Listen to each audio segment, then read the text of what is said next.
नाज़रीन सिंध समाचार में अवां खे भलीकार आऊं आहियां ताहिरा वज़ीर। सभ खां पहिरीं अवां खे ख़बर ॾियूं नओं देरो मां, जिते रतो देरो रोड ते डंपर जो गरगारे खे टक्कर लॻण जे नतीजे में 7 वरनि जो नीगर फौत थी वियो। अवां खे ॿुधायूं पिया नओं देरो वेझो रतो देरो रोड ते पेश आयल हादसे जे हवाले सां डंपर जो गरगारे खे टक्कर लॻण जे नतीजे में 7 वरनि जो नीगर फौत थियो, जंहिंजो इलाज अस्पताल मुंतक़िल कयो वियो।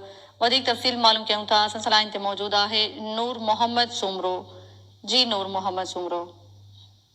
नौंदेरो लगे रतो देरो नौंदेरो रोड ते राइस किनाल जे पुल वटि तेज रफ्तार डंपर जो गॾ गाॾी खे टक्कर लॻी वियो, जंहिं सबबु 7 वरनि जो मासूम नींगर सवेर जूणे जो थॾे ते ई फौत थी वियो, जॾहिं त फौती नींगर जो वालिद अब्दुरहमान जूणे जो सख़्तु ज़ख़्मी थी पियो, जिन खे नौंदेरो अस्पताल खणाए आया। जॾहिं त पुलिस खे इतला बैदि नौंदेरो पुलिस पहुची डंपर तहवील में वठी छॾियो, डंपर जो ड्राइवर फरार थी वियो।